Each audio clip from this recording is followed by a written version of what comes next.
Chicos, buenas noches para todos. Bienvenidos a ya estamos en la mitad de la clase. Increíblemente, estamos ya a mitad de las clases. Yo en mi cabeza no sé en qué clase iba, que yo sentí que tenía como mucho tiempo con ustedes, pero ya me di cuenta que el asunto no es tan sencillo, no es tan así, ¿cierto? Entonces, cuadremos algunas cositas mientras van llegando los demás compañeros.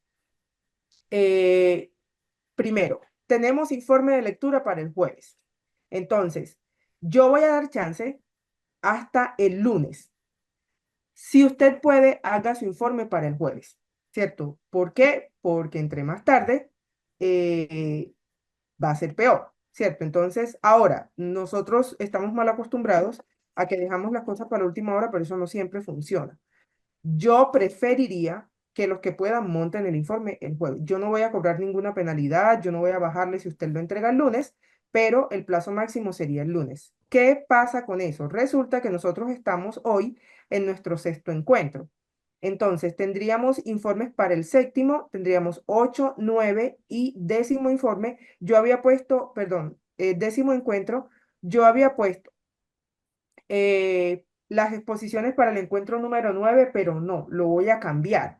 Entonces, las exposiciones no serían para el encuentro número 9, sino para el encuentro número 10, que es el lunes 9 de septiembre. Para ese día serían las exposiciones.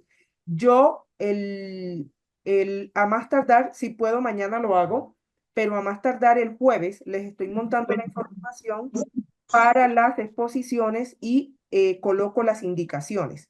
Para las exposiciones se van a tener que hacer en grupo, mejor dicho, eso lo cuadramos el jueves en la clase nosotros, ¿cierto? Profe, qué pena. ¿Me repite la fecha de las exposiciones? Qué pena, no alcanzo a escuchar. La fecha de las exposiciones sería el 9 de septiembre. Entonces, el jueves cuadramos eso porque yo tengo que darles instrucciones, cómo van a hacer, cuál va a ser la presentación, etcétera, etcétera, ¿cierto? Pero, y el ensayo quedaría para el 12, ¿cierto? Ese sí no lo voy a mover porque si yo muevo eso para después, yo doy 1 o 2 días después de eso, entonces yo me voy a embalar con las calificaciones. Nosotros terminamos un jueves, entiendo, ¿cierto? Creo que terminamos un jueves. A ver aquí, creo que terminamos un jueves, no me acuerdo muy bien. El asunto es que yo creo que yo tengo como 3 o 4 días hábiles para entregar calificaciones y como el ensayo es individual, entonces yo tengo que calificar todo, mejor dicho, para la fecha yo tengo que entregar todo eso, ¿cierto? Entonces yo no quiero correr con eso y no quiero eh, que usted también se me vaya a tranquilizar porque como le di más plazo, entonces lo va a rodar, ¿cierto? Si yo se lo dejo para el encuentro número 12, usted lo va a hacer. Si yo se lo corro para después, usted lo va a dejar para después. Entonces la idea es que ustedes terminen eso en la fecha y ya yo pueda como establecer notas. Entonces, quedamos. Exposiciones para el encuentro número 10, que es el 9 de septiembre. Creo que son 3 o 4 grupos, si no estoy mal, tengo que mirar bien los temas porque las exposiciones van a ser sobre las traducciones bíblicas. Yo les voy a mandar el material y yo les voy a explicar cómo van a ser las exposiciones. Entonces, quedamos nuevamente, informe para el jueves y máximo para el lunes. Entonces, yo voy a dejar la plataforma abierta hasta el lunes. Ya eso es asunto suyo cuando lo entregue, ¿cierto? Pero el plazo máximo es hasta el lunes. Después del lunes no doy más plazo para el informe. Entonces, ¿por qué? Porque lo estoy dando desde hoy, diciéndoles que era para el jueves o que es para el jueves, pero que tienen chance hasta el lunes. Así que después del lunes, el lunes a las 11:59 se cierra la plataforma y no la abro más, a menos que usted tenga una incapacidad. Que fue que no lo pudo hacer, pero le estoy avisando con tiempo y ya la lectura está montada y ya usted tiene las instrucciones. Entonces, casi que no hay excusa para no entregar ese informe el lunes, ¿cierto? Entonces, quedaríamos así. Queridos míos, les cuento. Hay un tema que a mí me parece bien importante y uno tiene que reconocer cuando uno no se siente eh, tan fuerte en cierta temática y hay un tema al que yo le tengo susto, aunque yo creo que podría hacerlo, y es el tema de la geografía bíblica. Eso es un tema que a mí me da muy duro y como les digo, yo sé que yo podría dar una clase de geografía bíblica, pero esa es la ventaja de tener amigos, ¿cierto? Entonces, cuando uno tiene amigos, uno se aprovecha de los amigos y los amigos hacen cosas en las que uno no es tan fuerte. Entonces, afortunadamente, por eso dicen por ahí que es mejor tener amigos que plata, y yo me di cuenta que definitivamente es mejor tener amigos que plata, porque uno siempre tiene un amigo que sabe más que uno en algún tema. Entonces, para fortuna y bendición mía y de ustedes, yo tengo un amigo que tiene la geografía y la historia bíblica en la cabeza, no sé cómo hace, pero él se sabe eso de memoria, ¿cierto? Uno le puede preguntar cualquier cosa, él dice que no, pero él se sabe eso de memoria. Entonces, de hecho, qué pecado, pero tenía a los estudiantes en el instituto torturados con el asunto de los mapas, pero es muy bueno para eso, para asuntos de geografía bíblica y para asuntos de historia es muy bueno. Entonces, él nos va a estar acompañando 2 clases para hablarnos de geografía bíblica y probablemente de otro tema, depende cómo nos dé el tiempo. Pero entonces él va a estar con nosotros hoy y va a estar con nosotros dentro de 8 días. Ya el lunes tenemos otra clase, esa la doy yo y ya él nos acompaña el próximo lunes para ver si terminamos el asunto de la geografía y si nos da tiempo para hablar de otro temita, porque como les digo, creo que he tenido la fortuna y la bendición de escucharlo y es muy bueno con ese tema. Entonces, yo preferí invitarlo y que sea una persona experta en el tema que diera el tema de geografía bíblica. Entonces, hoy nos está acompañando un buen amigo que también es profesor del instituto, que es pastor, en fin. Él hace de todo, eh, pero sacó el tiempo para acompañarme en la clase y cosa que le agradezco muchísimo. Entonces, hoy vamos a arrancar con geografía bíblica del Antiguo Testamento y ya ahí como nos vaya dando el tiempo, nos va dando el tema. Jova, muchas, muchas, muchas gracias, compañerito, por aceptarme la invitación, por sacar el tiempo para organizar cosas. Yo sé que usted es un hombre muy ocupado además con iglesia a bordo, que yo sé que eso quita mucho tiempo, pero agradezco de verdad inmensamente que hayas aceptado acompañarme con este tema. Entonces, los dejo en manos de Giovanni Restrepo. Giova, cualquier cosa que necesites me escribes al interno y ahí estamos pendientes, listo. Entonces, Giova, adelante, te presento al grupo de introducción a la Biblia de la Facultad de Teología Vivencial de Ibagué. Entonces, adelante, compañerito, todo suyo el grupo.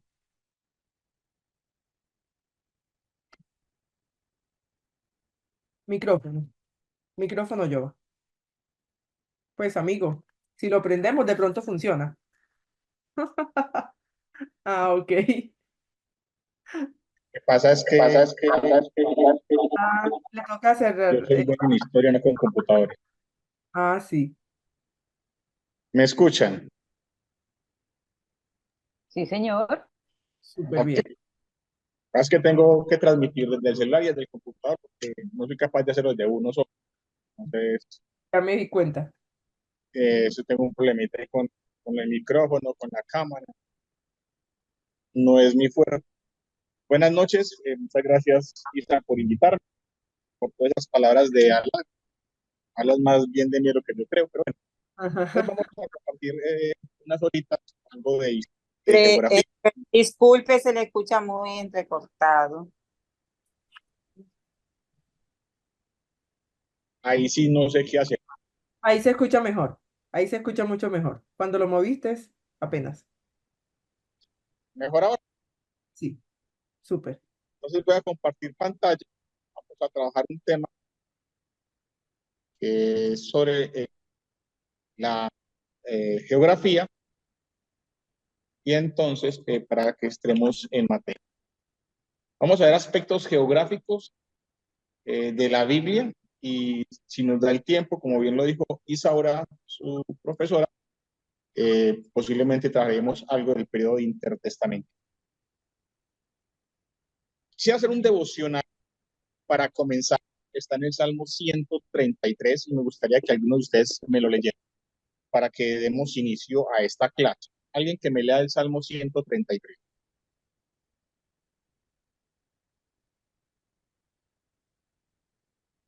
Ahí está en pantalla. He aquí cuán bueno y cuán agradable es que los hermanos habiten juntos en armonía. Es como el buen aceite sobre la cabeza, el cual desciende sobre la barba de Aarón, y baja hasta el borde de sus vestiduras. Es como el rocío de Hermón que desciende sobre los montes de Sión. allá enviará el vida eterna.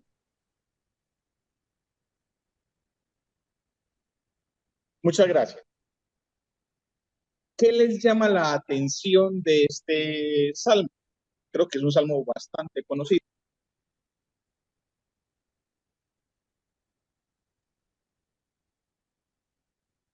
Nos invita a compartir como hermanos, juntos y en armonía. Compartir como hermanos. Muy bien. ¿Alguien más? Fraternidad. Fraternidad. Muy bien. Muchas gracias. ¿Alguien más?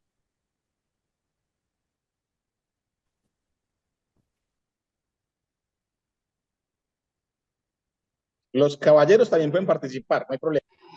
Sí, que es bueno y es agradable que se comparta. Muy bien. Cuando vemos este salmo, a primera vista, una lectura muy rápida nos dice que la vida del pueblo de Dios es una vida agradable. Pero si ustedes se detienen un momentico, ¿a quién se lo está diciendo?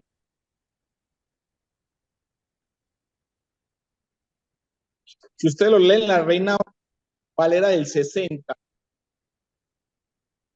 notarán que dice, miren, ¿a quién está invitando a mirar?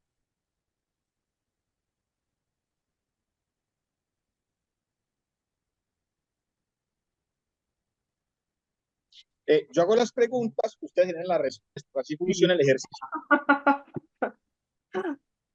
Profe, es que no se le está escuchando bien, pues. Qué pena. Aunque se escucha un poquito entrecortado, bueno, yo lo estoy escuchando. No sé los demás cómo están escuchando, pero yo estoy escuchando.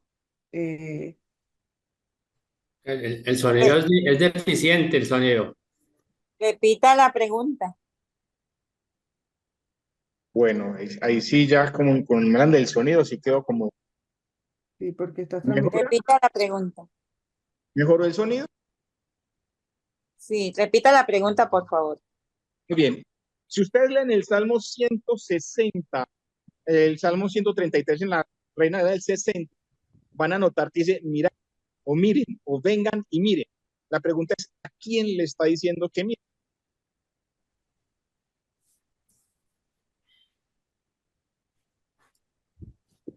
A los hermanos, ¿no? A los hermanos, muy bien. ¿Alguien piensa algo diferente?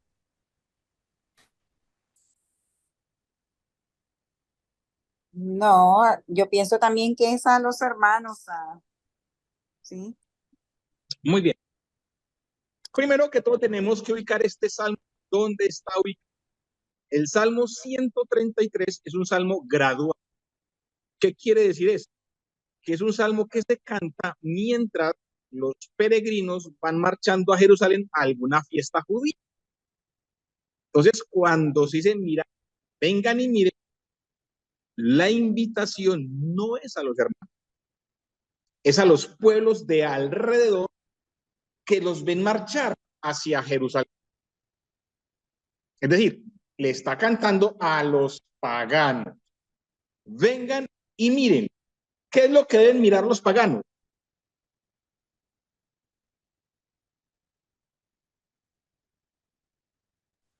Pues lo bueno es que es vivir en armonía. Lo bueno que vive el pueblo de Dios. Viven juntos, no, más que juntos, viven unidos y viven bueno, no, más que bueno, bien agradable. La pregunta, la pregunta que uno se tiene que hacer aquí es, ¿cómo logran vivir tan bueno y tan agradable?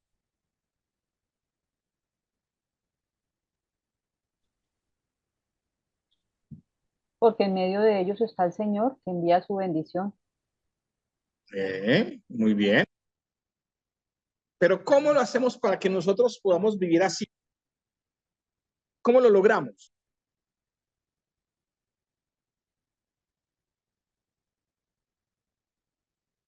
Estando juntos, como dice, y en armonía.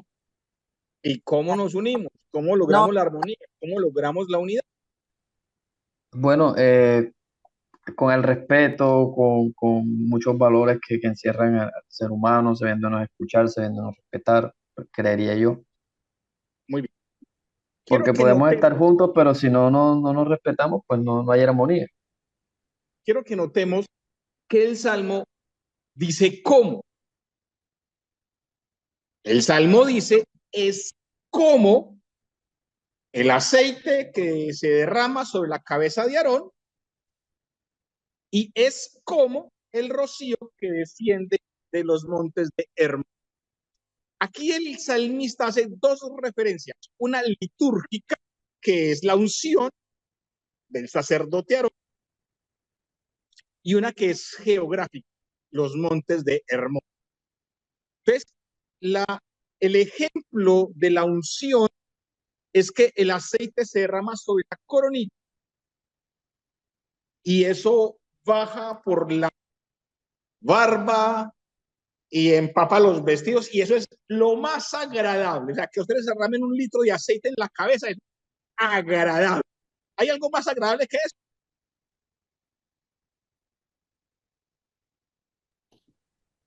Eso dice el salmista. Para vivir juntos es como el aceite de la unción que se unta en la barba, en las ropas, hasta el borde. Eso no se siente como tan agradable. Pero el salmista dice que es porque estamos hablando de la unción para reyes, sacerdotes y profetas, en este caso el sacerdote Aarón, y eso representa el poder de honor, la unción.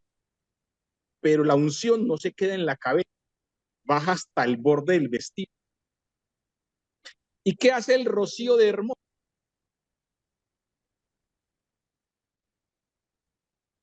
Refrescar. Que desciende.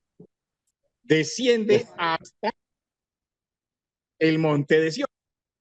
El monte de Hermón es una cadena montañosa que queda incluso fuera de Israel, queda en Fenicia, arriba en el norte, y es la única montaña o cadena montañosa de todo el Levante que tiene nieve en todo el año. Es un nevado.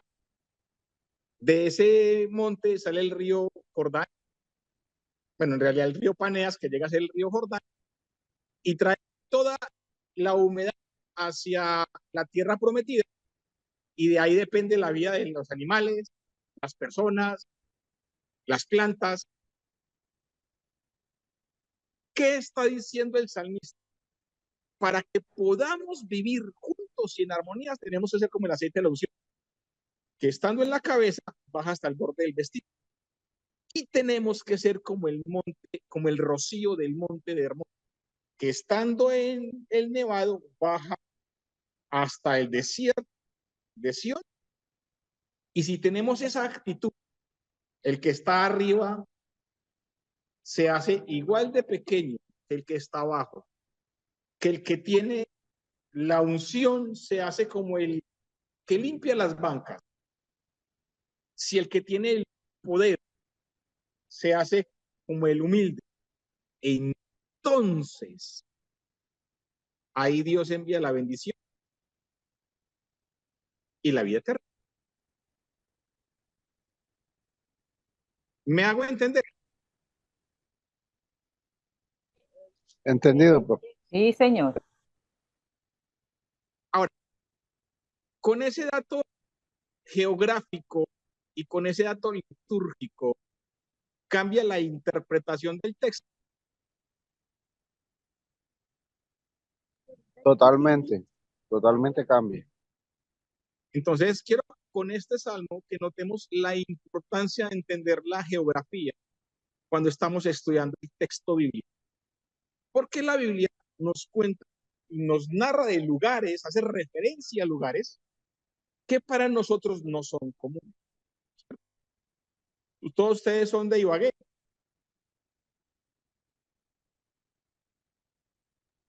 No, No, aquí de señor. Monte Líbano. Valencia, ¿Alguien es de Medellín?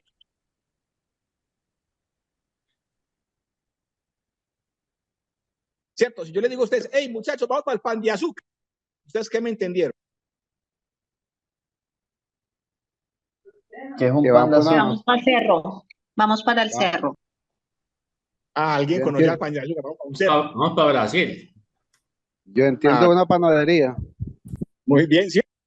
Aquí en Medellín hay un cerro que llamamos el Cerro de Pan de Azúcar. Entonces, si yo no conozco la geografía del que está hablando, pues no puedo entender el mensaje. Lo mismo pasa con algo. Vamos a ver un poquito de los aspectos geográficos del Antiguo Testamento. Vamos a hablar del pueblo de la tierra. Entonces, aquí vamos a hablar dos temas, que es el Antiguo Testamento y lo que sería el Nuevo Testamento, porque la geografía de estos testamentos varía. En el Nuevo Testamento se amplía una zona y otra desaparece, mientras que en el Antiguo Testamento está mucho más enfocado en una zona y no en la del Nuevo Testamento. Entonces vamos a hablar en el Antiguo Testamento del mundo bíblico y vamos a hablar de la tierra prometida. En el Nuevo Testamento vamos a hablar del Imperio Romano y vamos a hablar un poquitico de Judá y de la ciudad de Jerusalén neotestamento. Es el mundo bíblico, la cuna de la civilización. Entonces, cuando hablamos de el mundo bíblico, tenemos que entender que es un lugar determinado, preciso, donde se desarrollan los relatos de la Biblia. Los relatos de la Biblia no se desarrollan en todo el mundo, se desarrollan en un punto muy específico. Entonces, se desarrollan en una región en la que converge tanto Europa, Asia como África. Es el punto donde tres continentes se unen en un punto terrestre y es ahí donde está el recuadro. ¿Ven el recuadro? Ese es el mundo antiguo o lo que llamamos el mundo bíblico. Ahí se desarrollan en el Antiguo Testamento todos los relatos bíblicos. Esta región, por tener una distancia relativamente cerca con, ¿ustedes ven el mouse que estoy moviendo? Si no alcanzan a ver, con los montes de los Pirineos, con los montes del Cáucaso y con los montes de Himalaya, que son tres cordilleras sumamente frías, le permitió a este lugar lograr desarrollar las civilizaciones antiguas. Ahí, en ese cuadrito, se desarrollaron las primeras grandes civilizaciones. Entonces, el mundo bíblico ya específicamente comprende el mar Mediterráneo, aquí donde estoy moviendo el mouse, hacia el oriente y hacia el sudeste asiático, los montes Sagros, aquí donde estoy moviendo el mouse, el monte Ararat, aquí donde estoy poniendo el mouse, y el norte de Arabia y el desierto de Arabia. Esta zona es la que conocemos como el mundo bíblico. Gracias a su ubicación y a sus, fronteras naturales, impidió que los pueblos que vivían por fuera de esta zona invadieran y destruyeran lo que las civilizaciones estaban construyendo. Al estar tan resguardados, pudieron tener tiempo de construir grandes ciudades, grandes desarrollos y prosperar una cultura. Así que las fronteras del Mediterráneo, la Mesopotamia, el río Nilo y en la parte verde, la meseta iraní y el Valle del Indo un poco más lejos, se convierten en la cuna de lo que conocemos como la civilización. Ahí nace lo que llamamos la historia y la civilización.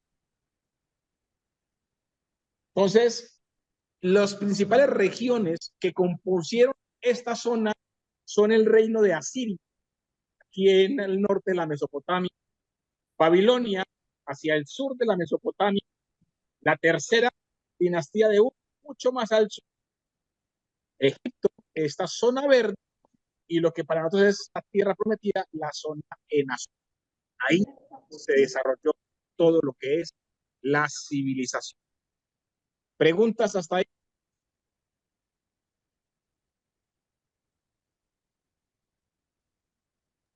No, señor. ¿Vamos bien? Sí, señor. Entonces, como decía, esto tenía fronteras naturales, ¿cierto? La meseta iraní es una cadena montañosa que está en lo que hoy es Irán. Es un desierto rocoso montañoso, ¿cierto? Que nace desde lo que es Turquía, por el Ponto, la Capadocia, y termina en los Montes Sagros, junto al Golfo Pérsico. Protegían por el norte lo que conocemos como la luna media fértil. Por el sur estaban los desiertos de Siria y el desierto árabe, y en el sur de la tierra prometida estaba el desierto del Negev y el desierto sirio. Entonces, rodeada por desiertos, esta media luna fértil permitió a los habitantes de allí prosperar. ¿Qué es la media luna fértil? Es una región que casi hace media luna, casi hace una media luna, ¿cierto? Donde se origina la revolución neolítica.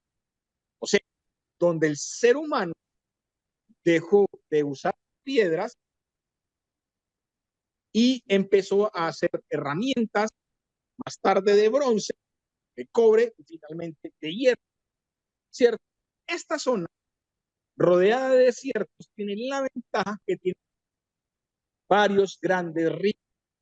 En el sur, el río Nilo, que baña todo Egipto, y en el norte tiene el río Éufrates y el río Tigris, y en el centro tiene el río Jordán y el río Orontes. Esta gran cantidad de ríos en medio de desierto permitieron desarrollar lo que es la agricultura y la ganadería y por ende las ciudades y las grandes civilizaciones. Estas zonas son aproximadamente unos 500.000 kilómetros cuadrados y los expertos calculan que ahí, en épocas del Antiguo Testamento, se podría observar una población entre 40 y 50 millones de personas. Más o menos la misma población que tiene Colombia hoy en día, más o menos. Estamos hablando de hace 3.000 años, de hace 5.000 años, de hace 10.000 años atrás. En esta zona se han encontrado. ¿Alguien dijo algo? Entonces, en esta zona se han encontrado fósiles, especialmente en Israel, en una cueva llamada Kandari, que dan a entender que hay presencia humana allí desde el año 60.000 al año 48.000 antes de Cristo. O sea, estamos hablando que en esta zona, desde muy temprano, había ya presencia humana. Se han encontrado en la arqueología restos de culturas nómadas, recolectoras y cazadoras del Pleistoceno y ya un poquito más sedentarias en el epipaleolítico. ¿Qué quiere decir esto? Que los hombres se movían en esta zona desde muy temprana la historia y ya hacia el final de la prehistoria empezaron a asentarse hacia el epipaleolítico. ¿Qué quiere decir? Que cuando el hombre no deja registros de lo que hacía, hablamos de prehistoria, y cuando el hombre empieza a dejar registros escritos de lo que hacía, hablamos de historia. ¿Me hago entender?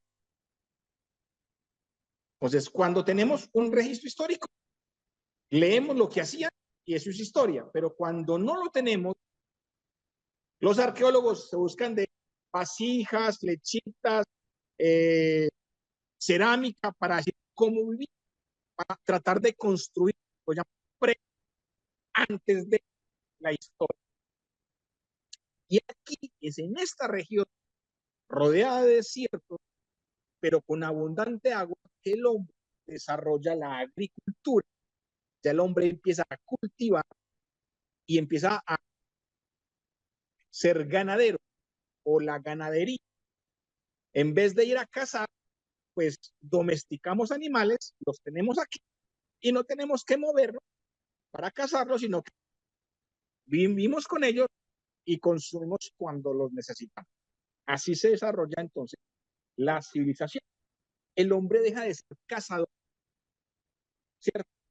Y empieza a producir sus propios alimentos.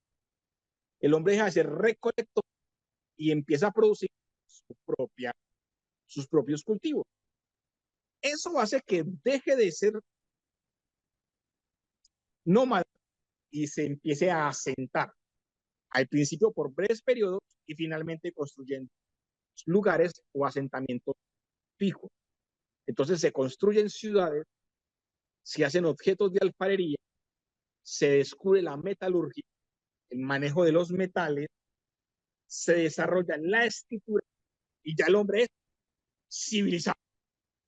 Dejamos de ser seres incivilizados y ya tenemos lo que llamamos la civilización. ¿Sí? Así a grandes rasgos, ese es el mundo bíblico. Ahora hablemos de la tierra prometida. ¿Vamos bien? Una tierra que fluye. Cuando yo les digo a ustedes tierra prometida, ustedes, ¿qué idea les viene a la cabeza? ¿Qué imagen les llega a la cabeza? Una tierra fructífera. Una tierra fructífera. Muy bien. Cuando uno ve películas de Jesús o películas bíblicas, muestran una tierra fructífera.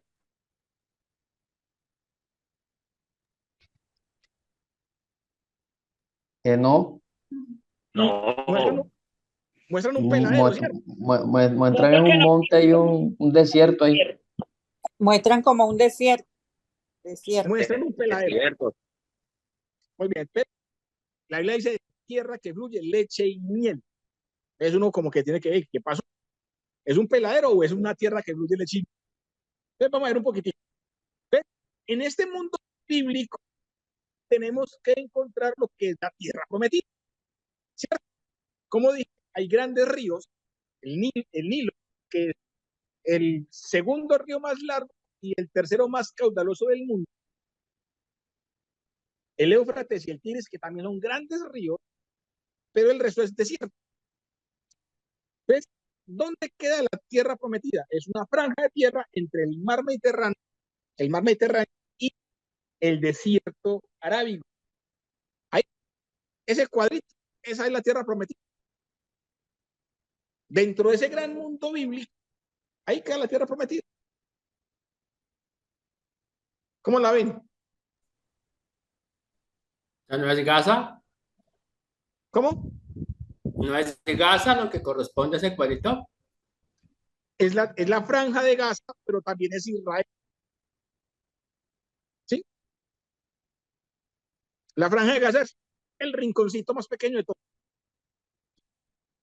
Esta zona tan pequeña y parece tan insignificante era un cruce de caminos entre el gran imperio egipcio y las grandes potencias de la Mesopotamia. Por ese pedacito de tierra, por aquí, cruzaban todas las carreteras internacionales de la época. El comercio internacional pasaba por ahí. Y el que controle ese mensaje, esa franja, controle el comercio internacional. Pregúntese, ¿por qué Dios promete ese pedacito de tierra a Abraham?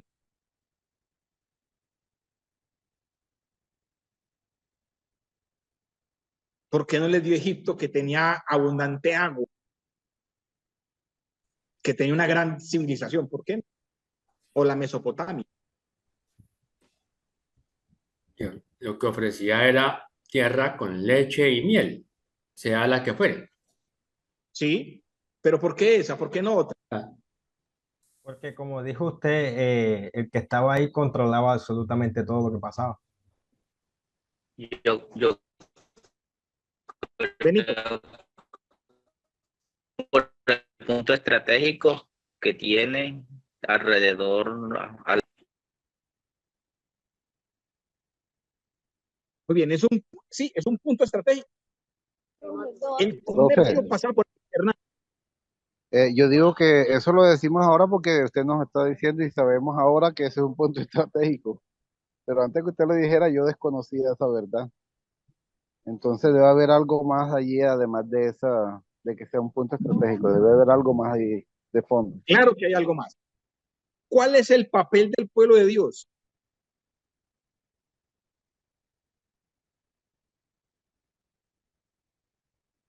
Dan a conocer de Dios. Decirle a todo el mundo quién es el Dios de Israel. Y en ese puntico subían los egipcios para Mesopotamia y tenían que ver, este pueblo es distinto. Este pueblo tiene un Dios distinto. Y bajaban los de Mesopotamia hacia Egipto y decían, este pueblo es distinto. Tienen un Dios distinto. Ese punto, el que controlara ese punto, controlaba el mercado. Pero el que controla ese punto podía dar testimonio de quién es el Dios de Israel. Desde ahí se le podía predicar a todo el mundo sin moverse de casa. Todo el mundo pasaba por ahí y la gente tenía que pasar y decir, mira cómo viven de bueno, mira cómo viven de agradable, viven juntos, viven en armonía, son diferentes. Por eso Dios les da ese pedacito de tierra. Si se lo da en Egipto, la gente no va a pasar por ahí, va a ir ahí a comprar, pero no se van a quedar, no van a ver. Profe, pero ese terreno ya no estaba habitado. Sí, ahí estaban los cananeos. Los cananeos controlaban la zona y Dios se lo dio a Abraham. Muy bien. Por eso no fue como buscar problemas y una pregunta, no sé, rara. No, no fue buscar problemas.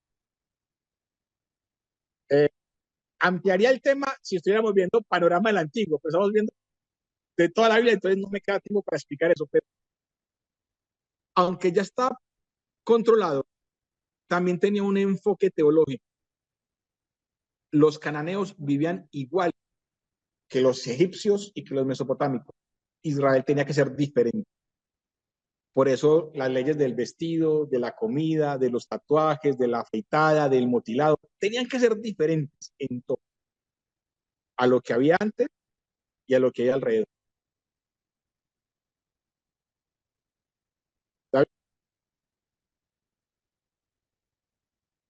¿Quedamos bien o quedamos en problema? Excelente. Ah, Muy está bien, bien, profe, gracias. excelente, muy bien. Por esta región fue prometida a Dios, Dios la promete a Abraham y a sus descendientes. Y como le digo, está situada entre Egipto y la Mesopotamia y el Éufrates, entonces va a confluir todo el mundo. Las naciones poderosas querían dominar este punto. Egipto quería dominar este punto. Babilonia quiso dominar este punto. Asiria quiso dominar este punto. Porque el que controla este punto, controla el mundo. Y Dios los puso ahí, los metió en un problema, porque ahora se tienen que defender de los grandes, que son chicos. Pero ahí podían ser luz, ser un faro para la humanidad. El problema es que Israel no lo entendió y no fue ese faro, no fue esa luz. Casi que, ¿quién es el faro hoy en día para el mundo?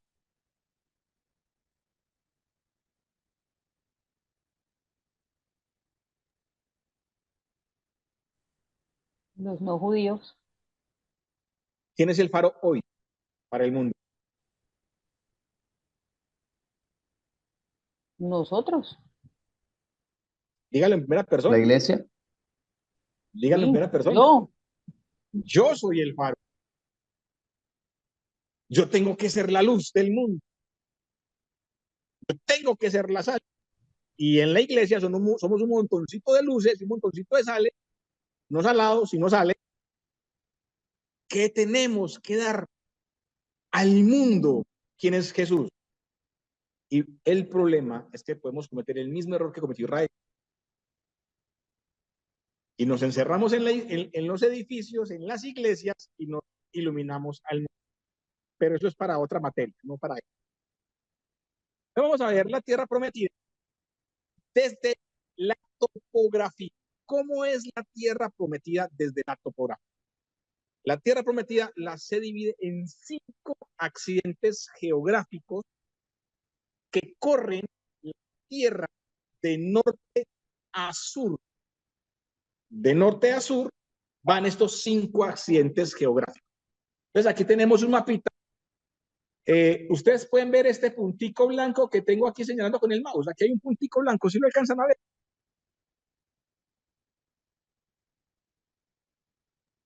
Sí, profe, Sí, sí. señor. Ese puntico blanco que estoy señalando con el mouse es el monte Hermón. Aquí que y aquí, por aquí queda el monte de Sion. Salmo 133.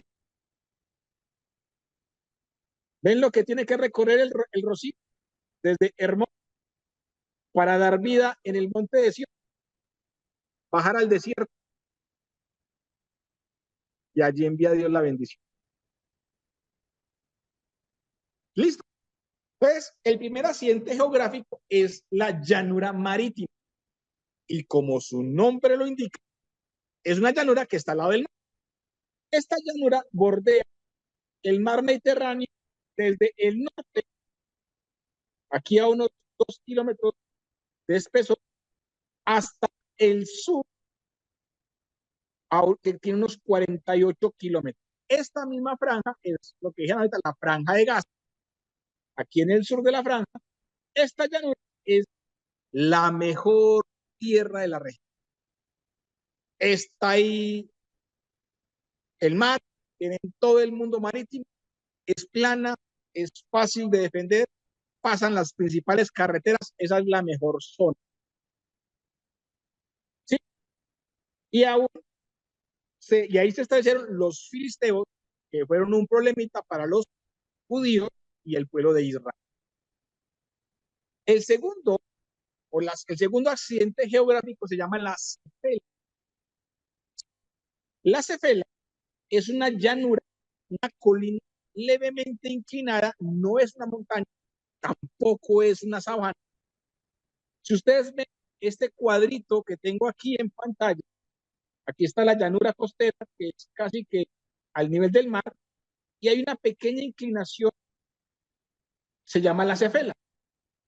No es una montaña, tampoco es una llanura, es una inclinación leve. Esa es la región central. Y el que controle la Cefela controla la comunicación entre el mar y las montañas. ¿Cierto? Ahí es una zona más o menos buena. No es la mejor, pero no es la peor tampoco. Y finalmente hay una cordillera central. Esta cordillera central es la espina dorsal del territorio.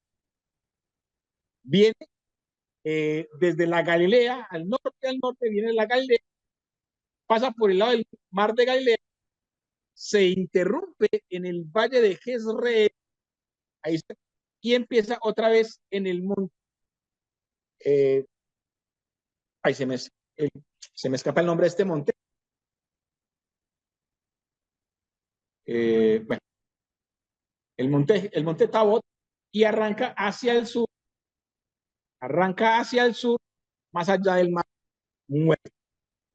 Ahí es la peor tierra. Esa es la peor tierra que hay. Y ahí vivían los israelíes. La cuarta zona topográfica es el Valle del Jordán, que es toda la cuenca del río Jordán, desde el monte Hermón hasta el mar Muerto. Esa zona es la parte más honda de todo el globo terráqueo. Entonces, el río Jordán nace en el monte Hermón a 900 metros de altura y desciende a 390 metros por debajo del nivel del mar, en el mar Muerto. Es un valle que va en descenso y se va hundiendo. Y la última zona topográfica es la Transjordania. Es una meseta alta, es esta zona aquí en el mapa, ¿cierto? Donde empieza el desierto siro-arábigo y atravesan varios arroyos que nutren al río Jordán. Usted me va a preguntar a mí, ¿y esa información a mí de qué me sirve? Ustedes conocen una historia en la Biblia donde Israel ha derrotado reiteradamente a sus enemigos después de la conquista y un rey dice, ellos tienen un Dios de la montaña, por eso siempre ganan en la montaña. ¿Cierto? Peleemos en la En la costa, llanura, en la costa. en la llanura marítima, porque el Dios de ellos no es el Dios de la, no es de la llanura y no de las montañas. Israel no tenía carros de guerra. Los carros de guerra no sirven en la montaña, no son efectivos en la montaña. Los carros de guerra son efectivos en la llanura. Entonces, cuando este rey dice, traigámoslos a la llanura y peleemos aquí, el rey cuenta con la ventaja de carros de guerra. Israel está en desventaja. Entonces dicen, aquí no pueden ganarnos porque no tienen a su Dios, porque Dios es el Dios de montaña. ¿Qué hace Dios? También les da la victoria ahí en la llanura. Les da la victoria. ¿Qué está diciendo Dios?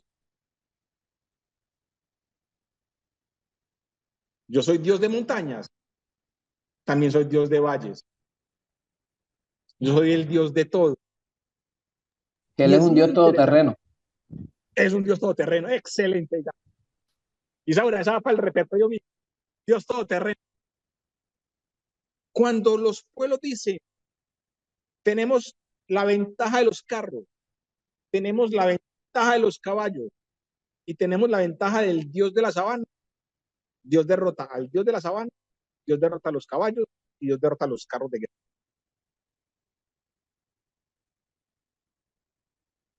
Pero esa historia se entiende si entendemos estas zonas, estos accidentes topográficos de la tierra prometida. Ese rey vivía en la Cefela y llevó la batalla a la llanura. Y en la llanura Dios lo derrotó. Porque Dios es un Dios todoterreno. Cambia la interpretación de la historia.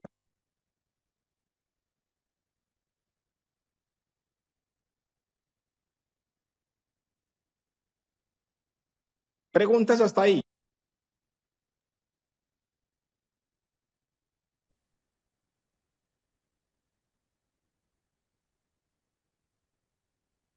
Yo espero que sea que entendieron todo y no que no han entendido nada y por eso no han preguntado o están procesando la información Cuando uno pregunta, ¿o entendieron todo?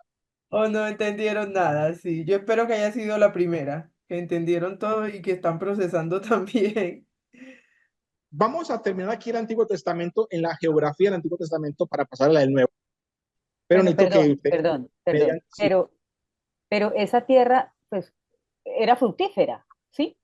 Porque sí, cuando Josué y los 11 espías fueron a examinar la tierra, a mirar la tierra, pues ellos llevaron las noticias de que sí era una tierra fructífera también. sí. Ahorita más adelante vamos a ver, si nos alcanza el tiempo, vamos a hablar un poquitico del clima, la flora y la fauna. Aquí solamente estoy hablando de los accidentes geográficos, ¿sí? De la geografía. Vamos a hablar del clima, de la lluvia, por qué hay desiertos, por qué, dónde están. Vamos a hablar un poquitico de eso más adelante. No hemos olvidado de eso. Simplemente quiero que la geografía, quiero que tengan un mapa en su cabeza. La geografía, el pueblo de Israel desarrolló su historia en un punto estratégico para el mundo en ese momento histórico. Tuvo que luchar contra las invasiones egipcias, contra las invasiones babilónicas, persas, asirias, tuvo que pelear con los cananeos y el ejército Israel no tenía ejércitos profesionales, hasta el rey David no los tuvo. Tenía todas las desventajas en terreno, en armas, en ejércitos y lograron sobrevivir. ¿Cómo? En esas desventajas. Que tenían a un Dios todopoderoso. Sí. Y que ese Dios los puso en el punto más complicado para sobrevivir. O sea, Dios no se las puso fácil. Pero, como dice el Salmo 23, aunque ande en valle de sombra de muerte, no temeré, tú estás conmigo. Aunque esté rodeado de asirios, egipcios, babilónicos, mesopotámicos, no estamos solos, tú estás conmigo. Creo que podemos, antes de entrar al Nuevo Testamento, entramos a un descanso, Isa. Y miren, pues yo acabo de decir algo que me llama mucho la atención y lo interesante de entender el asunto de la geografía por lo que él decía ahorita. Aunque ande en valle de sombra de muerte, no temeré mal alguno. El hecho de que los demás pueblos pensaran que el pueblo de Israel, que el Dios del pueblo de Israel no era Dios de valles, era solamente Dios de montaña. Entonces, ahí a uno le cambia la concepción del salmo, porque aunque ande en una zona que no es segura para mí, que no es segura para ellos, aún en ese tipo de zonas Dios lo cuidará. Entonces, ¿cómo entender este asunto de la geografía?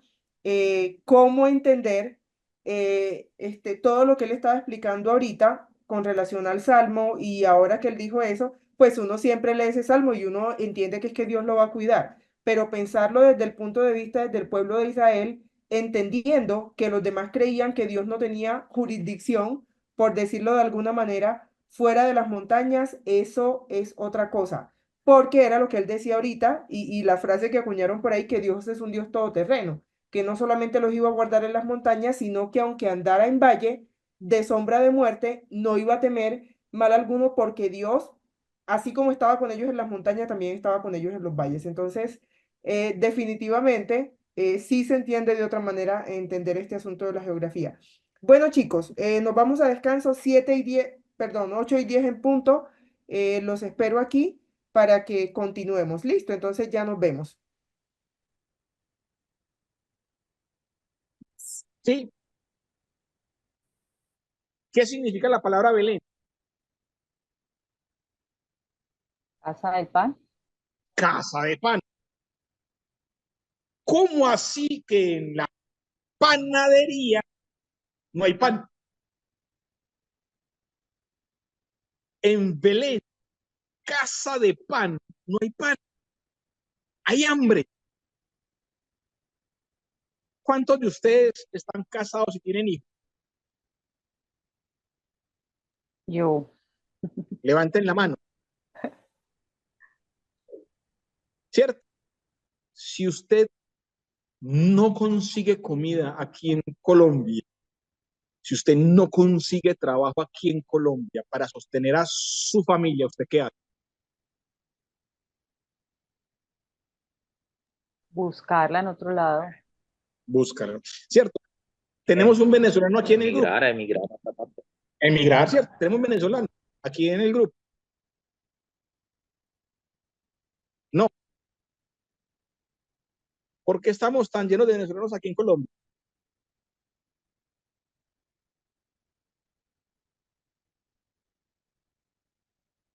Falta de comida en Venezuela. Porque no hay Falta. comida, porque la inflación no deja comer. ¿Y la gente qué hace? Se vienen a pie, con mochilita al hombro, a buscar comida. Esa es la historia de Ruth y Noemí. Si no hay comida, donde se supone que hay comida, hay que ir a buscar. Y eso es por el agua. Ya vamos a hablar de la lluvia, ¿cierto? Ustedes han escuchado esa frase en la Biblia que dice lluvia temprana y tardía. ¿La han leído? Sí, ¿Qué señor. significa eso?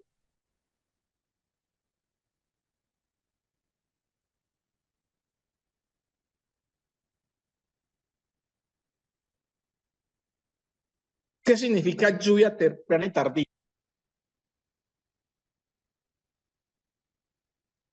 Yo hago la pregunta, ustedes dan la respuesta. Yo sé que llueve en la mañana y en la tarde. Muy bien, llueve en la mañana y en la tarde, excelente. ¿Alguien tiene otra opinión diferente? Bueno, de mi punto de vista, aquella que llega en el tiempo que uno espera en su tiempo adecuado, pero que no llega, pero que uno también le espera en los tiempos que uno no espera, pero que llueve. Excelente, muy bien, gracias, Benito. ¿Alguien más? ¿Una más?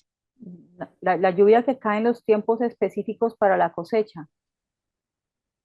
Muy bien. La Biblia habla de lluvia temprana y tardía, hablando de la temporada de lluvia. Como dijimos, de la lluvia dependen los manantiales. Si no hay lluvias, no hay manantial. De las lluvias dependen los pastores. Si no hay lluvias, no hay abrevaderos. Si no hay lluvias, no hay agua para el cultivo. ¿Cierto? Entonces, como vimos, una sequía prolongada, eso es un asunto desastroso. Y por eso la Biblia menciona reiteradamente lluvia temprana y tardía. ¿Qué significa eso? Las lluvias tempranas son unas lluvias que llegan antes del invierno. Lo llaman tempranas porque llegan antes del invierno.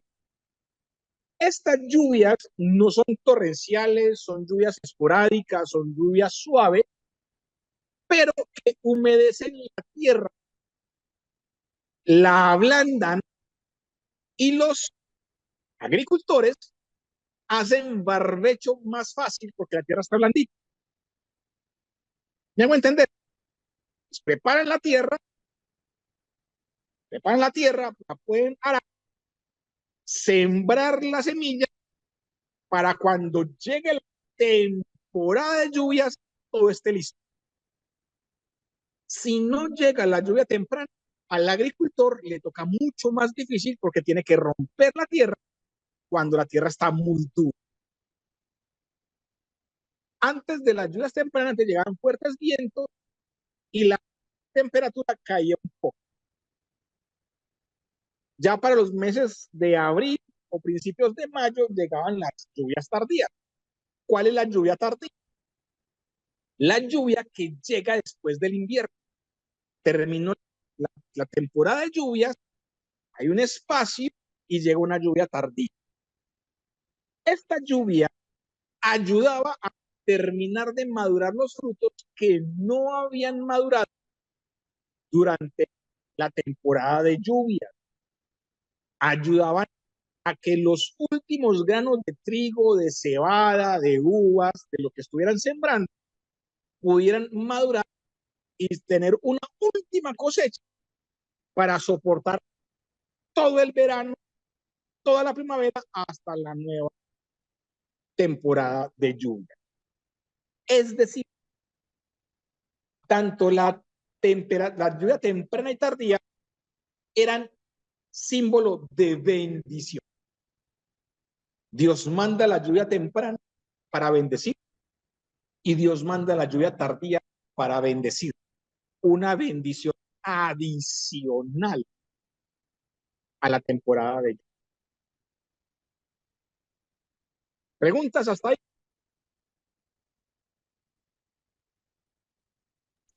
No, profe. Excelente, profe, muy bueno. Buena explicación. Muy bien. Entonces, para los antiguos, Dios tenía una bóveda arriba en el cielo, esa bóveda llena de agua, ¿cierto? Y entonces, cuando Dios quería bendecir, pues abría la llave y caía la lluvia, ¿cierto? Cuando no había lluvia, volvemos al Salmo 133, venía el rocío de los montes altos, del monte Hermón, y con ese rocío caía por la noche, humedeciendo la tierra y también ayudaba a la maduración de granos, uvas y otros tipos de frutos. O sea que la bendición de Dios venía por todo lado, o por la lluvia o por el rocío.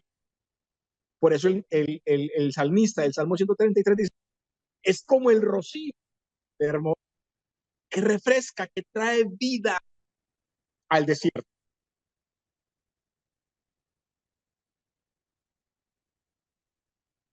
Entonces, miremos un poquitico la tierra que fluye leche y miel. Este es el valle de Jezreel. Ustedes ven un peladero ahí. Es una zona verde. Esta cosa que ustedes ven aquí es la antigua ciudad de Megiddo. Esto es un tel, el tel de Megiddo. Uno de los fortines de Salomón con caballos, una ciudad importante, y abajo está el valle de Jezreel. Sí, hermoso. No es ningún peladero como nos muestran en las películas. Aquí está el monte Tabor, donde reinicia la cordillera central. Como ustedes pueden ver, también es una zona muy verdosa, muy bonita, no es un peladero. El río Jordán en la parte sur.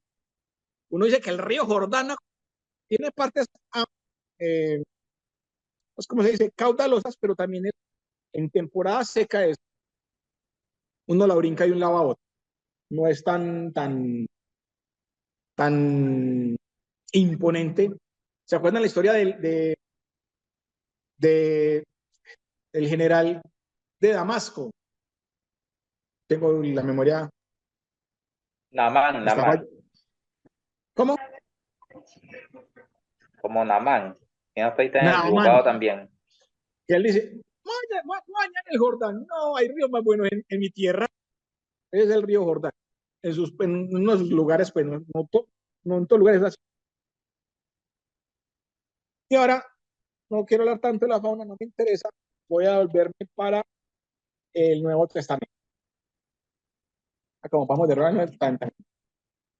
Entonces, vamos a hablar de la geografía del Nuevo Testamento. Nuestro devocional. Hechos 1:8, la parte que dice.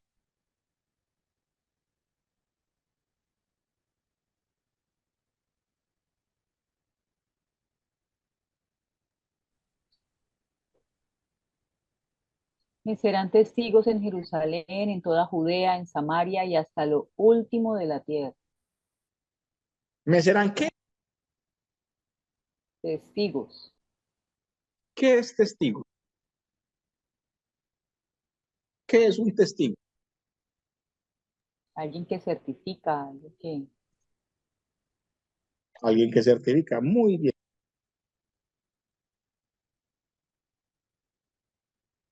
¿Alguien más?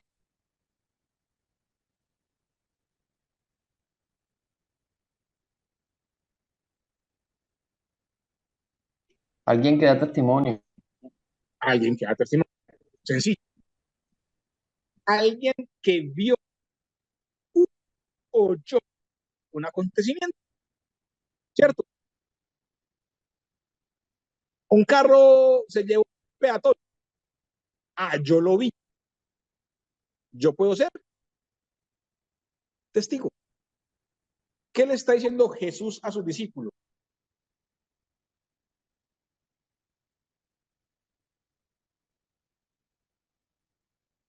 Ustedes me vieron. Que ellos lo vieron y lo oyeron. Ustedes me oyeron. Ahora ustedes me van a testificar.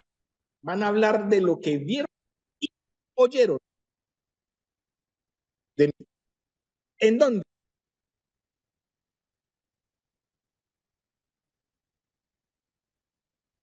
En Jerusalén.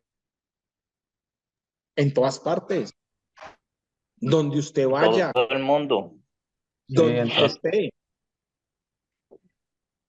Sí. Mire que el mandato no es hacer testigos en la iglesia.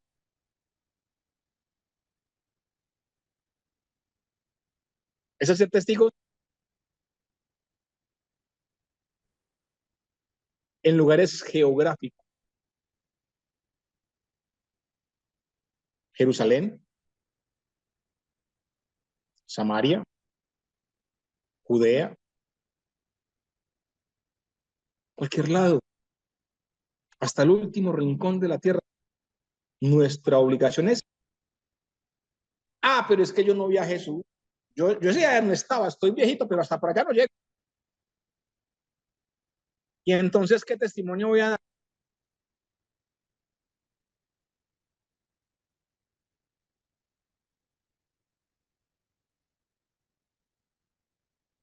Muchachos, Isa, así son de callados siempre. ¿Qué que las para con ganso? Normalmente hablan más, no sé hoy cuál es la pena. De hecho, a veces terminamos tarde porque están hablando mucho y yo hoy no sé por qué están tan callados. Digan A lo ver, que profe, repita la lo pregunta que- que el Lo que internet, Dios ha hecho el en nuestra internet está vida, un eso es lo que poco vamos a malo. testificar. Lo que Él ha hecho, lo que hay en su palabra, eso es lo que vamos a hablar. La pregunta es, si yo no vi a Jesús, ¿cómo voy a ser testigo de él? Por Si lo yo que no está en lo su vi. palabra y creemos. Lo que está en su palabra y creemos. Por lo que Muy dice bien, la palabra y muy bien, creemos. por lo que está por lo que dice, muy bien. Y también por las evidencias que hay, tanto geográficas como las evidencias que hay del Antiguo Testamento. Muy bien, excelente, por las evidencias. Les pregunto, ¿alguna vez a alguno de ustedes, no sé, a mí sí, pero no sé si a ustedes, Dios los ha sanado o ha sanado a alguien cercano, ha respondido una oración, una petición, una súplica, transformó su vida, su matrimonio, usted dejó el alcohol, las drogas, la promiscuidad? No, a ninguno. Claro, ese es el mayor testimonio que tenemos, lo que Dios ha hecho Sí, en señor. nuestra vida. Entonces sí lo hemos visto, sí lo hemos oído. Él ha actuado en nuestras vidas. Actúa allá en Jesús, en Palestina, en un lugar geográfico, pero también actúa aquí. Y la misión sigue siendo la misma. Dar testimonio en todos los lugares a los que vamos, en todos los lugares donde estemos. Casi que nos dice, oiga, muchachos, donde usted vaya, la gente tiene que ver que se ve junto y en armonía por el testimonio de lo que Dios ha hecho en nuestra vida. ¿O no? Sí, Señor. Parece que por lo menos convencía a uno, a dos. Muy bien, sigamos. En el Nuevo Testamento aparece una nueva entidad política y un nuevo grupo étnico que se llama el Imperio Romano. La palabra imperio, ¿saben qué significa la palabra imperio?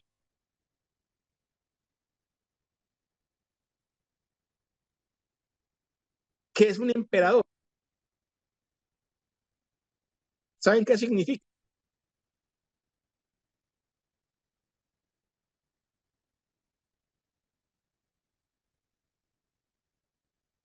Quizá, ¿cómo los amenazamos para que hablen? Pues a ellos normalmente no hay que amenazarlos para que hablen, pero no sé qué les pasa hoy que están demasiado callados. A ellos no hay que amenazarlos, antes hay que callarlos en clase. Están No asustados, hay que estamos amenazarlos. asustados. Profe, No, no hay razón para estar Este, asustados. Es una clase igual. Chicos, el asunto es, no importa que se equivoquen, nosotros no estamos esperando respuestas correctas. Queremos que participen porque si ustedes no se equivocan, no hay manera de corregir lo que dicen, entonces no se preocupe. Yo nunca les he puesto problema porque digan pues algo que yo no estoy esperando que digan. Digan lo que se les ocurra que yo voy a decir si es o no es y ya, eso no pasa nada. Yo no entiendo cuál es el miedo hoy para participar. Entonces, por favor, adelante. Juan Carlos. Profe, respuesta a la pregunta que usted hizo referente a qué es un imperio, bueno, pienso que es la organización una organización política, ¿no? Muy bien, gracias, Sergio. David y Juan Carlos. Juan Carlos. Buenas noches. Lo que pasa es que aquí no estoy escuchando gran cosa, profesor. Le escucho a todos los compañeros, excepto a usted. Se oye terriblemente su comunicación. Entonces, casi que no sé ni de qué están hablando. ¿De qué voy a intervenir si no sé ni de qué está hablando? Estoy aquí mirando las proyecciones y sobre eso me estoy basando, pero de entender el audio, muy poco. Entonces, no tengo mucho como que compartir porque pues no sé ni qué está preguntando. Gracias. Comprendo. Yo Lo sé que siento. perdón, Joa, yo sé que se está sonando, que no se escucha perfecto, pero por lo menos no sé si también tiene que ver con internet de ambos lados, porque por lo menos yo he podido escuchar toda la clase, aún con las interferencias que se ha sentido. Lo que a veces pasa es que siento que se corta como, no sé si él va a cerrar una frase o si va a abrir, pero yo he escuchado la clase casi que completa, entonces no sé si tenemos problemas con el internet o con de lado y No, yo lado. aquí ya escucho a todos, excepto al profesor. A usted le escucho perfectamente claro, a Adriana, a Hernán, todos excepto al profesor.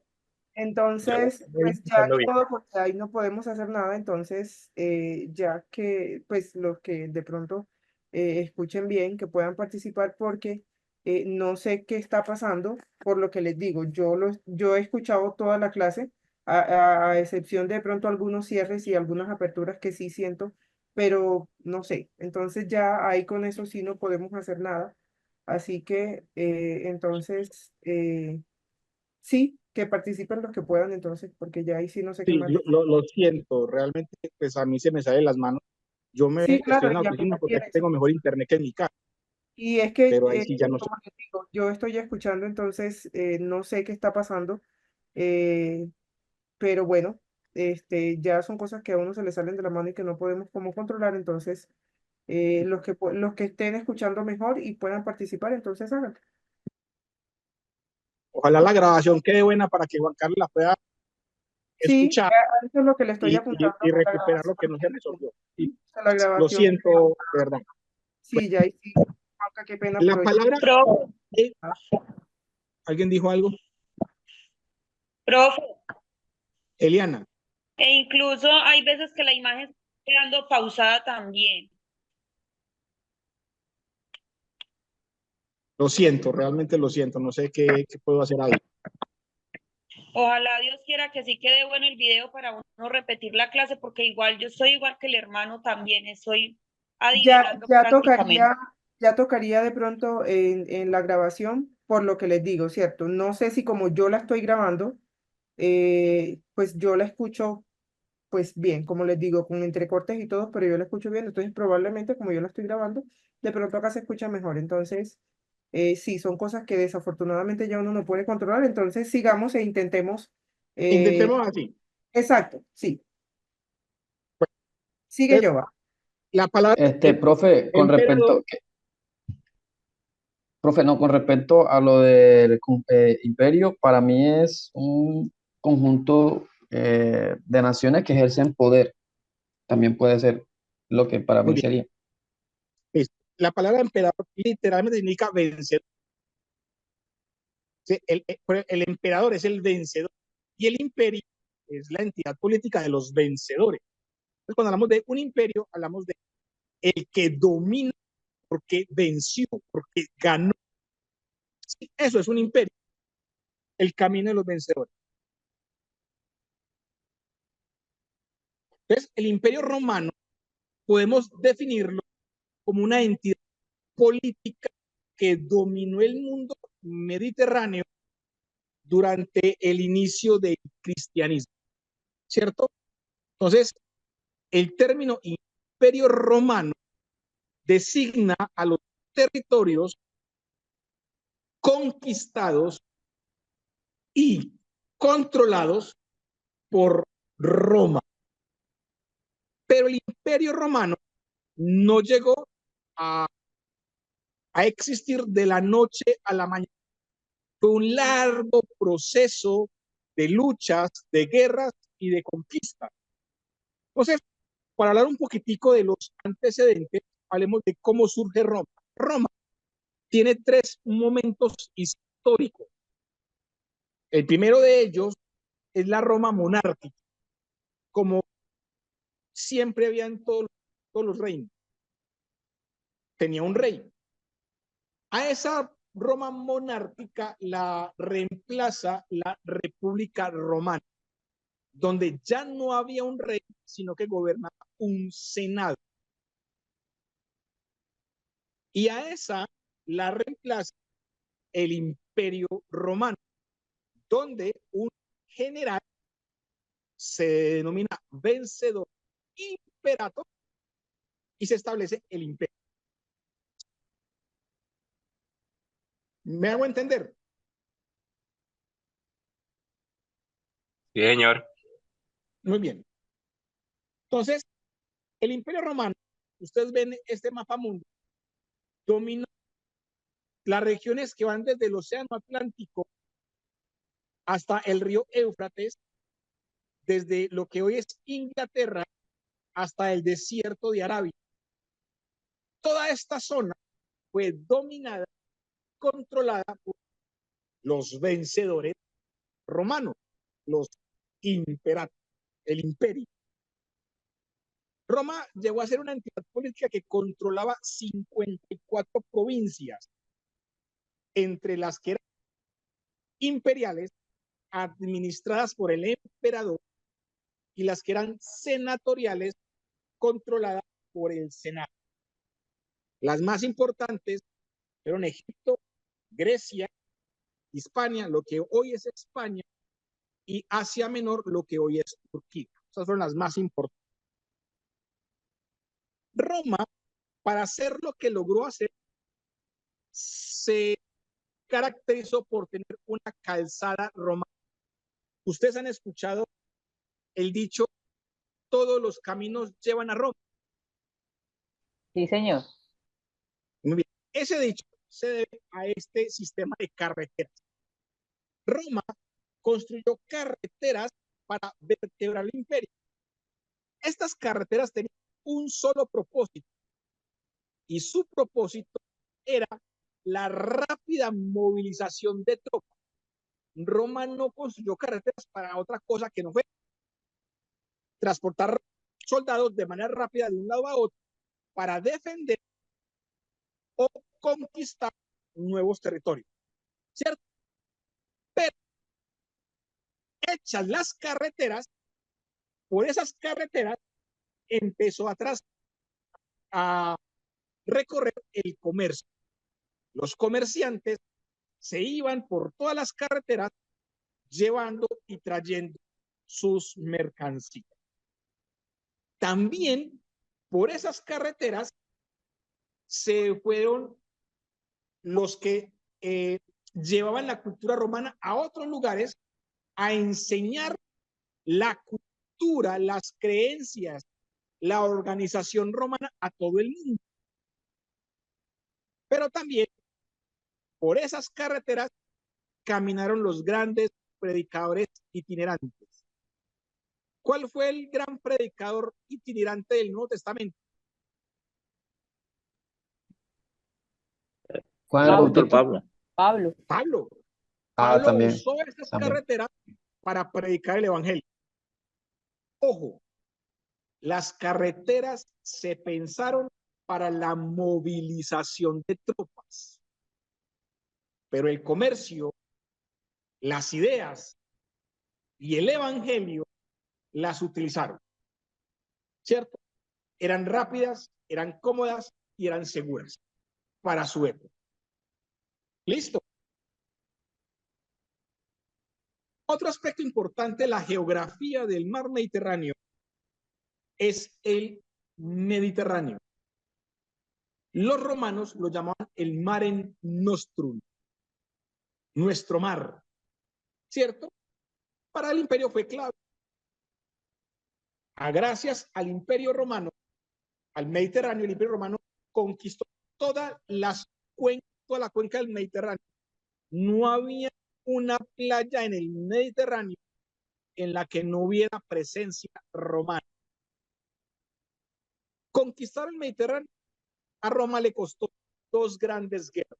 La primera fue la guerra contra el imperio cartaginés, con la cual se ganaron el occidente del Mediterráneo, y la segunda contra los piratas fenicios, con la cual se adueñaron de todo el Mediterráneo y poco a poco fueron conquistando sus playas y los pueblos que vivían alrededor del Mediterráneo, entre ellos Israel.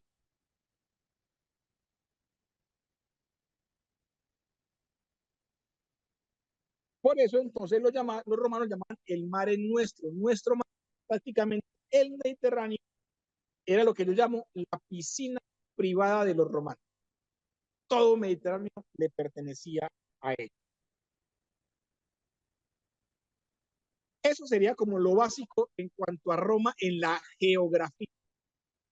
El mar, las carreteras y la administración. Hablemos entonces de Judá, que viene a ser la parte del Nuevo Testamento de los evangelios. Vamos bien, los que me están escuchando. Sí, sí, Señor. señor. Sí, profe. Quiero que alguien me lea lo que está en pantalla. Alguien que me lea lo que está en pantalla. Yo le puedo leer. En verdad, por bella que fuera la tierra, su conjunción con bendiciones espirituales más elevada le daba su valor real y más elevado. Es solo en Palestina que se manifiesta la Shekinah. Fuera de las sagradas fronteras no era posible tal revelación. Muy bien, esto es un poema de un rabino judío. En verdad, por bella que fuera la tierra, su conjunción con sus bendiciones espirituales más elevadas le daba su valor real y más elevado. Es solo en Palestina que se manifiesta la Shekinah. ¿Qué es la Shekinah? Lugar de Presencia de Dios. descanso. La Lugar presencia de donde Dios. se manifiesta. Sí, señor. Lugar donde se manifiesta la presencia de Dios. Muy bien, la Shekinah es la voz de Dios para el pueblo. ¿Qué piensan ustedes de este poema? ¿Es verdad? ¿No es verdad?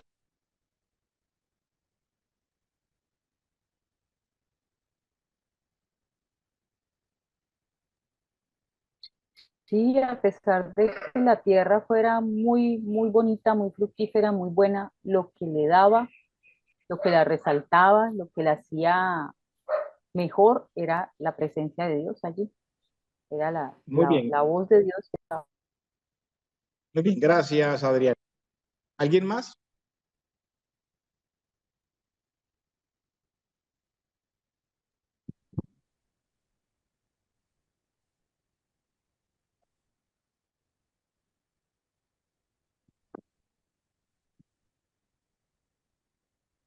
Muy bien. Lo que le da el valor a la tierra es la Shekinah, la voz de Dios. Pero hay un problema. Fuera de las sagradas fronteras no era posible tal revelación.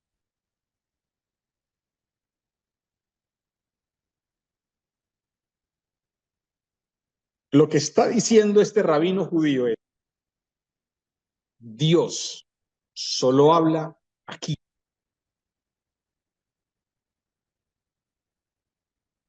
¿Qué pensaban allá los de que hablamos ahorita de que Dios es un Dios de montañas?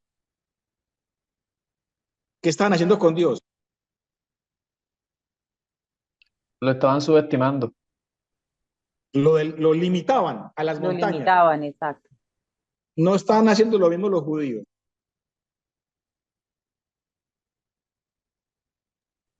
Sí, Sí, porque señor, pensaban que también. solamente era para ellos, nada más, solamente ahí en ese lugar.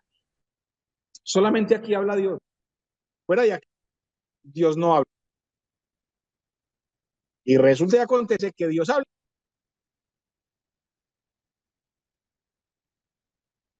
en todas partes. Muy bien. Entonces, cuando hablamos de Judá, tenemos que hablar que Judá hacía parte del gran imperio romano. Era una provincia. Si ustedes ven, este es el mapa del Imperio Romano, lo que está en beige es el Imperio Romano, y Judá es lo que está en rojo. ¿Ustedes qué opinan? ¿Sería una cosa así como que digan, qué bruto, qué provincia romana tan espectacular, o era una provincia?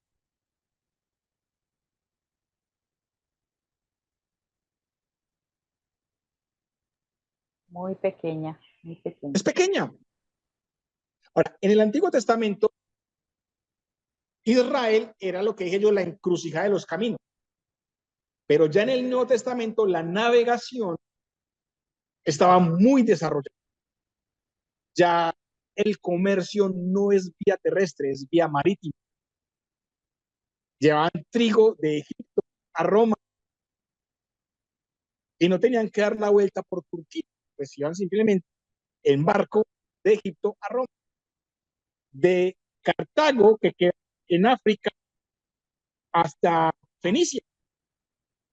Y simplemente iban en barco. Entonces, ya la importancia de la ruta terrestre no es tan grande, pero sí el mar. Pero Israel tiene mar. Una característica de Israel es que nunca desarrolló la navegación.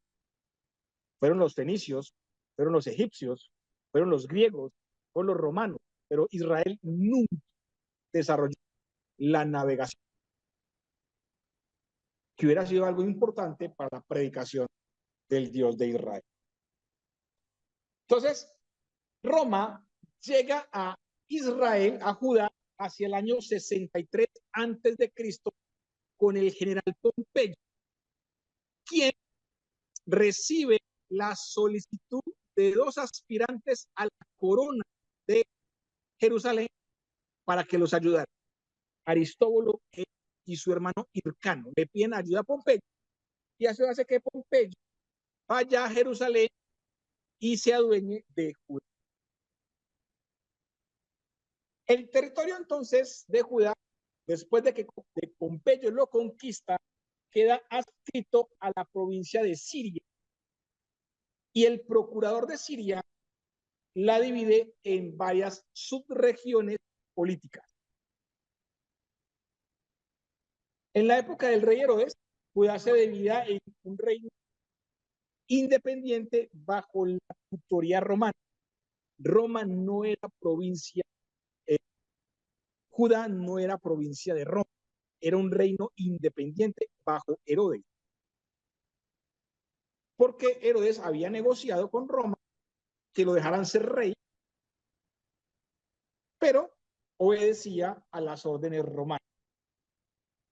Con los sucesores de Herodes, el reino pasó a ser otra vez provincia romana, con etnarquías y tetrarquías.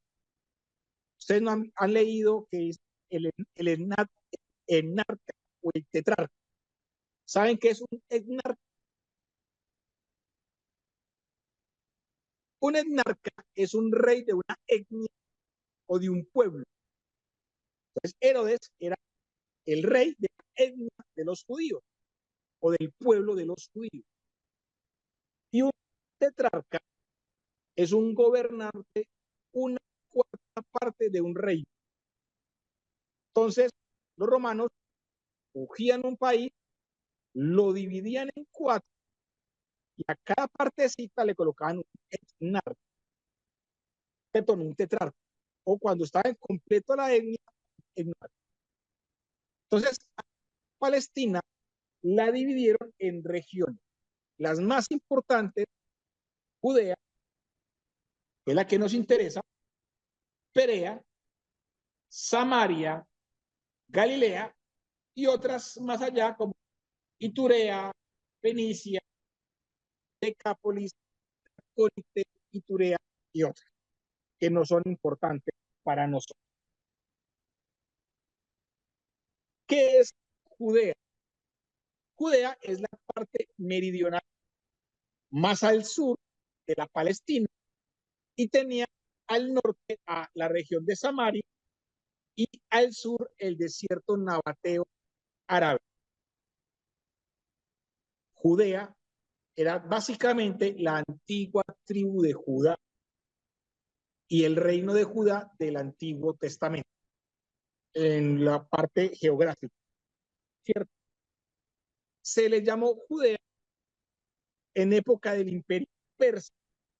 Ya no era el reino de Judá, sino desde Persia se pasó a ser la provincia de Judea, aproximadamente unos 490 kilómetros cuadrados, y Jerusalén es su ciudad más importante.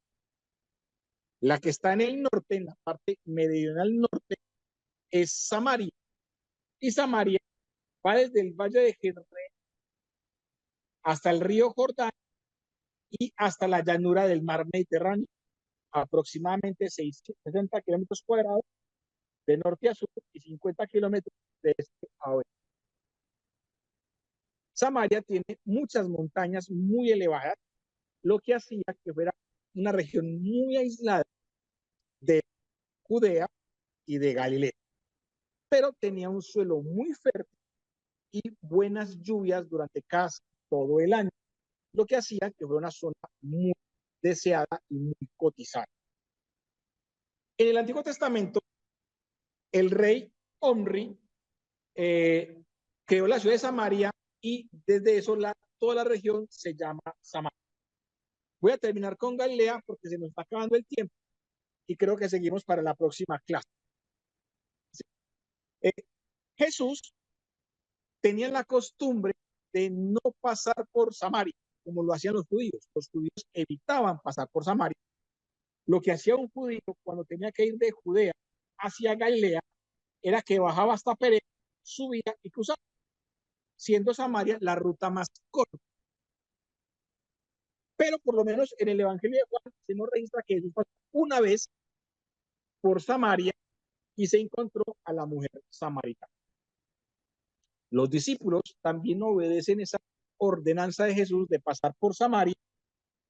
Felipe, Pedro y Juan predican allí, surge una nueva iglesia. Y Galilea es la parte más norte de la región.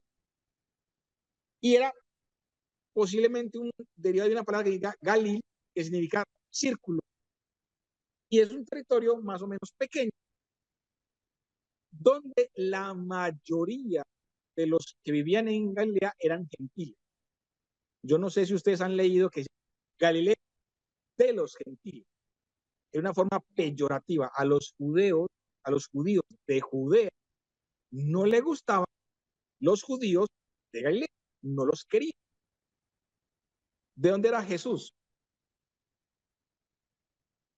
¿Dónde vivía Jesús? En Galilea. ¿De dónde era Pedro?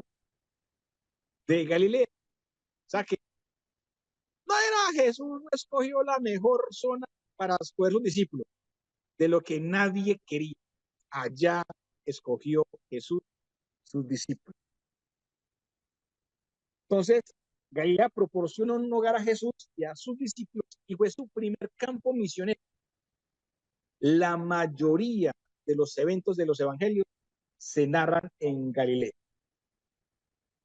Listo, dejemos hasta ahí porque se nos acabó el tiempo. Una preguntita, ¿cómo se van?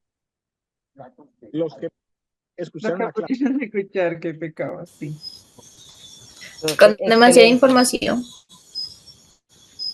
Sí, eso también es cierto. Sí, es un tema excelente, completamente necesario. Total. Es necesario.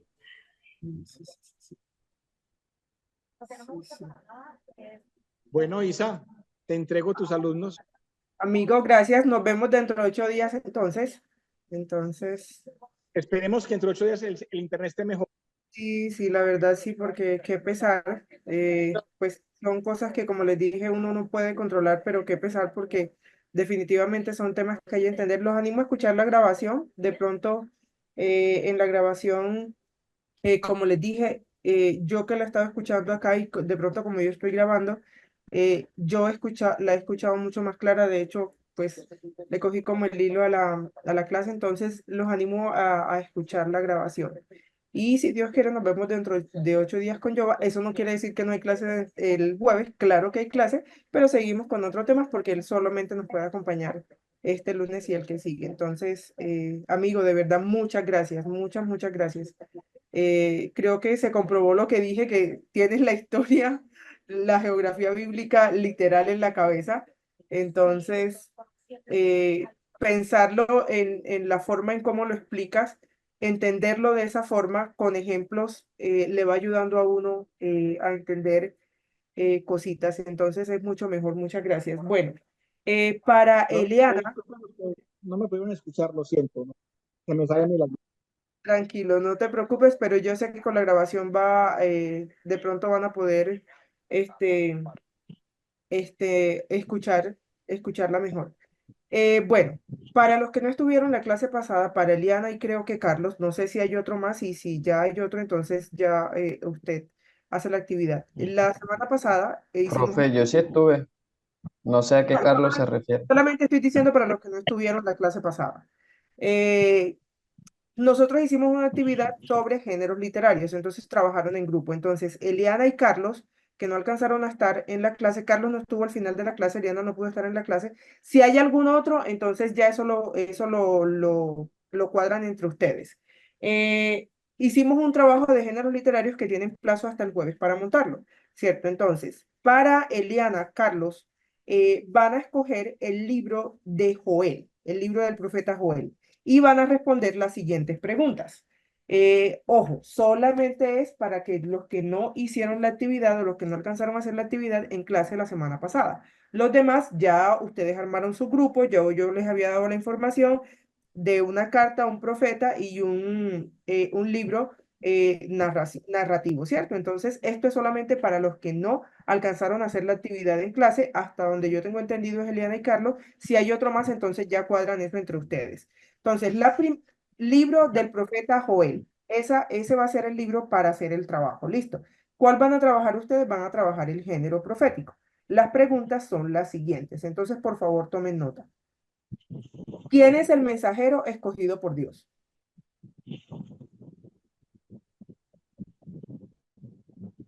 Primera pregunta. ¿Cuál es el mensajero escogido por Dios? ¿Cuál es el destinatario o el pueblo que recibe el mensaje?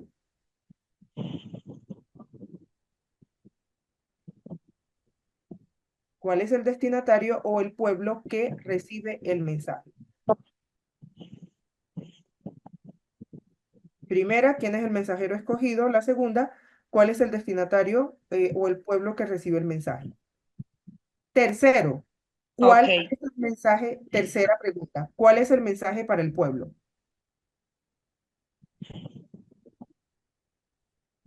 Tercera pregunta, ¿cuál es el mensaje para el pueblo? Ok. Y cuarta pregunta, ¿cuál es la respuesta del pueblo si la hay? ¿Cierto? Si hay alguna respuesta del pueblo para ese mensaje de parte de Dios. Si no, solamente cuál es el mensaje para el pueblo. Perdón, y en la tercera, ¿cuál es el mensaje? Y si a ese mensaje se le da cumplimiento o no ahí en el libro. Entonces, tercera, ¿cuál es el mensaje de parte de Dios para el pueblo? El que se envía a través del profeta y si a ese mensaje se le da cumplimiento o no. Y cuarta pregunta, ¿cuál es la respuesta del pueblo si el pueblo emite alguna respuesta a ese mensaje de Dios? ¿Listo? Sí, profe, listo.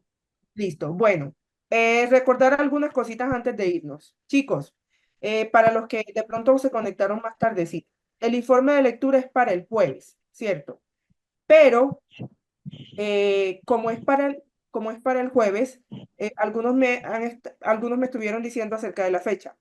Yo voy a dar plazo hasta el lunes de la próxima semana para el informe, ¿cierto? Ya a partir del lunes no doy más plazo, ¿cierto? Ya lo estoy ampliando desde hoy. Voy a dejar abierto desde el jueves hasta el lunes para el informe de lectura. Entonces, ya después del lunes, la plataforma no la vuelvo a abrir. Por eso estoy dando como las dos fechas de gabela. Jueves, pero si usted no lo alcanza a montar el jueves, tiene el fin de semana y para que lo haga el lunes. Las exposiciones no van a quedar para la fecha para el encuentro número 9, sino para la fecha número 10. El jueves yo les monto la información para las exposiciones y les explico qué van a hacer en las exposiciones. La idea es que tengan, entonces tienen actividad, estamos en sexto encuentro, tenemos el segundo informe entre séptimo y octavo encuentro, tenemos la exposición para el 10º encuentro y tenemos el trabajo final para el último encuentro. Chicos, por favor, yo les he dicho a ustedes, vayan trabajando sobre el ensayo final. Ya yo les di las instrucciones, se las expliqué el primer día. El que no la haya escuchado, por favor, revise la grabación del primer día, porque ya yo di las instrucciones para el ensayo final, ¿cierto? El ensayo final es sobre todo lo que hemos visto en clase, ¿cierto? No va a ser nada nuevo. Si hay clases que usted se ha perdido, entonces simplemente entra y escucha la grabación, pero el ensayo final es sobre lo aprendido en todo el transcurso de la clase. ¿Y qué va a haber al final? Debe haber una reflexión personal, ¿cierto? Antes del ensayo, si hay preguntas, las vamos a hacer y las vamos a resolver ya acercándose a la fecha final, ¿cierto? Pero estoy recordando esto porque estamos a mitad de la clase y no quiero que se vayan a dejar coger el tiempo después y estén embalados con el ensayo. Entonces, por eso estoy dando esas instrucciones ahora que estamos a mitad de clase. Tenemos 3 actividades pendientes. Informe, segundo informe de lectura. Tenemos segundo informe de lectura. Tenemos las exposiciones y tenemos el ensayo final, ¿cierto? Foro, siempre va a haber foro.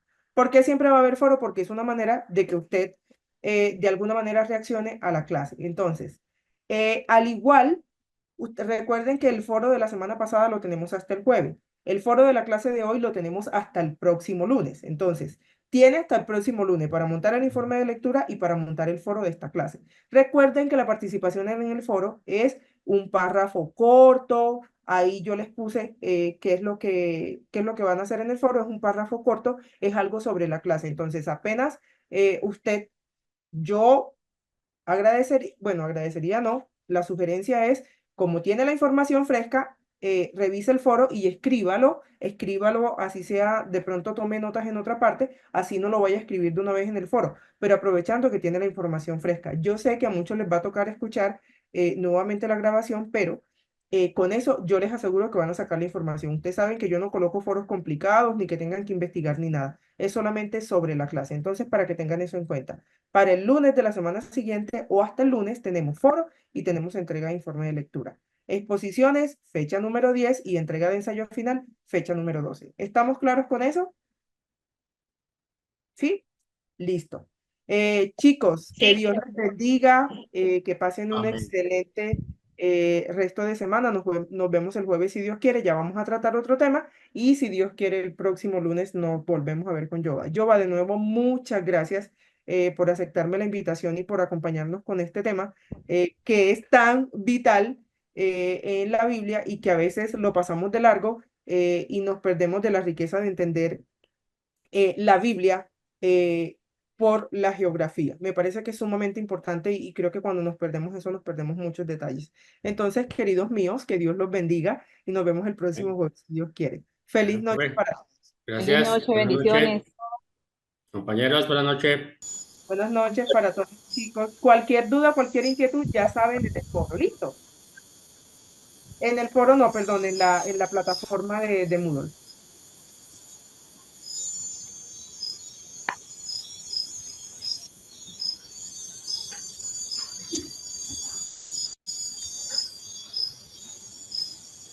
Bendiciones, muchas gracias. Para todos, feliz noche, chicos.